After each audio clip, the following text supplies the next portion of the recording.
Graham. And end of training ride too. Yeah. How you feeling? I'm pretty tired. Yeah? My gooch hurts. My perineum is painful. It's my main situation I'm suffering. No, stop! You're ramming the seat up my ass. I don't like sitting down or riding bikes at this juncture. So how far did we do? 154k? 54k. It was a bit longer because we had to find a pub to eat some food and then we got lost in a car park for a while. Well, where do we go? Can be. Are we gone the wrong way? I reckon Strava knows where it's going, mate. Trust in Strava. Racked up another couple of kilometres. That's how we roll, literally. Yeah, pop. But before we go into detail on this ride, why don't we talk about the first ride? Because we haven't updated our supporters on what happened there. We haven't, because I was too tired to record after we finished.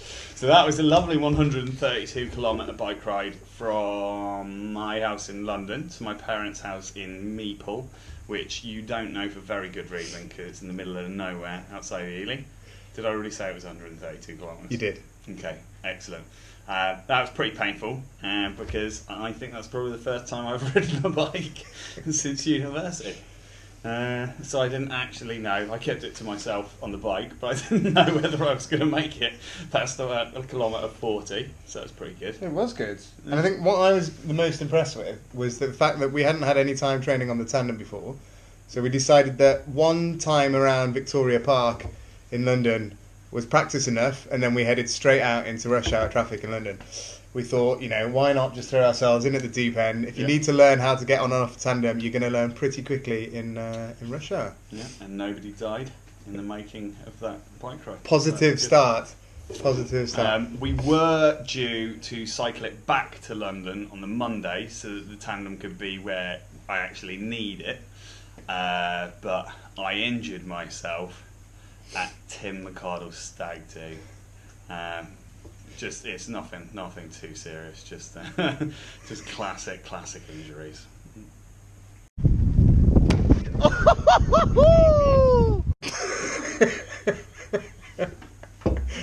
I've got to say I was pretty happy about that decision because I was feeling pretty hungover. yeah. The rule was let's get as drunk as we can. See if cycling works tomorrow. But my ankle was so twisted I could barely walk, and so Keith got out of it without ever having to admit that he couldn't do it. Yeah, which is good. Although I wish we'd have made the decision on the Sunday night, because then I could have got really drunk on Sunday instead of just on Saturday. Yeah, this is true. But it was So what happened?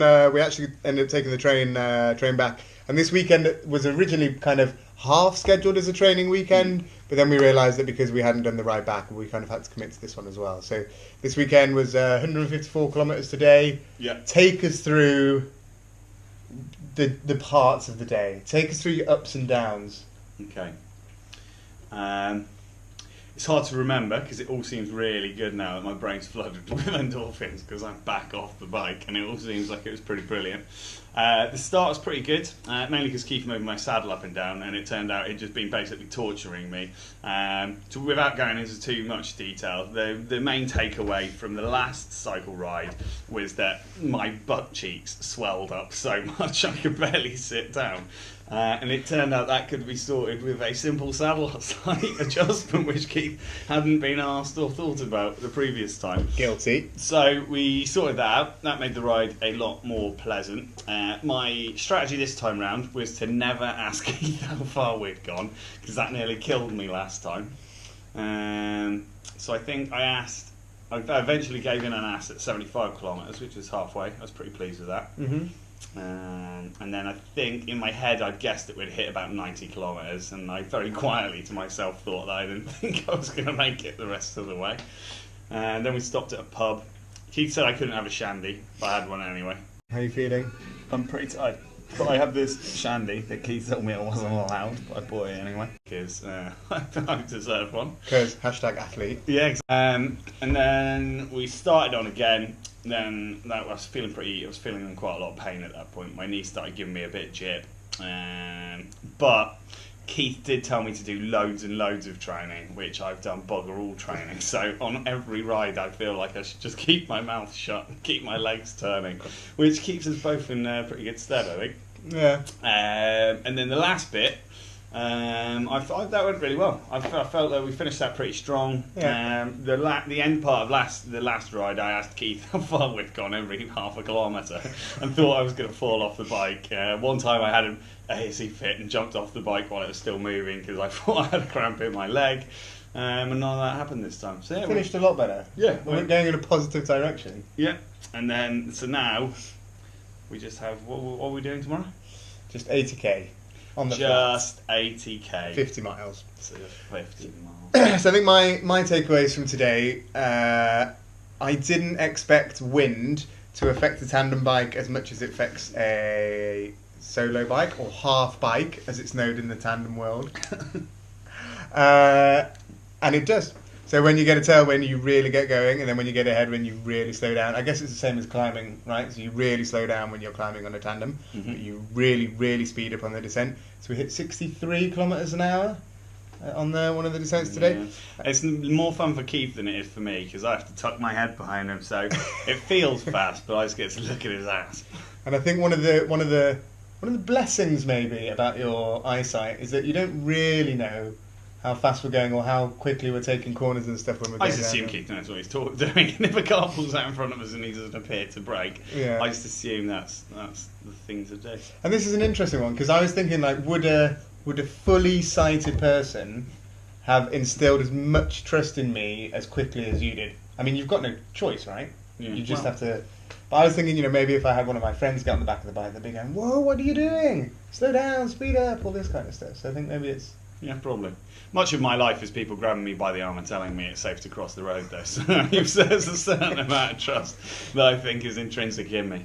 Although I don't think I should be saying that publicly on the internet. Don't come in and try and con me. I'm not that trusting. There was a bit today when a girl shouted, "Go! Nice bike!" Yeah, That was the only bit of support we got on the road today. she was 10, and I think it was more about the bike than our efforts, if I'm honest. Yeah.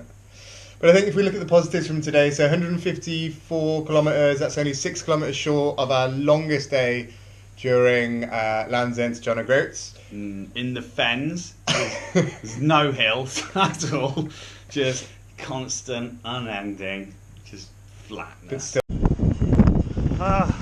More endless road. kilometres in the bag. Kilometres in the bag. We've This got your is- saddle height sorted. Yeah. We learned very quickly that the massive rack pack that we have on the back of our bike should be filled with food and not Skittles. loudspeakers that run out after 10 minutes. Oh yeah, heavy loudspeakers. Can those get more sweet? That's what we learned. And yeah, I think the lesson was take more supplies with us. Yeah. But interestingly, on the way here from London, I mean, we passed a lot of shops, so whenever we needed the opportunity to fill up, we got it. Yeah. But then today it was like riding through a desert. People in the fens. a green desert. Eat like grass and twigs. They don't need shops. It would appear. That's it. I think. Anything else you want to add? Just that you should donate all of your money at Riding Blind. No, I've cocked that up immediately. It's riding-blind.com. Go there, read our blog, donate all your money to Guide Dogs for the Blind, and that will make my torturous demise over the 11 days of our cycle worthwhile. And not only can you donate money, you can also track us live when we're there. And at the moment, if you click on that link, you can see the routes that we're going to take. So if you want to try and comprehend what we're going to attempt, then you can go and have a look there. As Graham said, the blog is brilliant. You might be watching this on the blog if we can work out how to do that. But also read particularly Graham's other posts as they're far more interesting than mine. You can also read a bit more about the world record attempts that we're going for. We're definitely going to do a video update on that maybe tomorrow about what's going to be included and what's going to be involved in the work that we have to go to attempt the world record. And you can also read a bit more about Graham's background and my background as cyclists and non-cyclists. So thank you for everybody that supported us so far. Massive, massive appreciation. And we'll catch you Catch you next time. Trying to jump on the flip side. Yeah, indeed.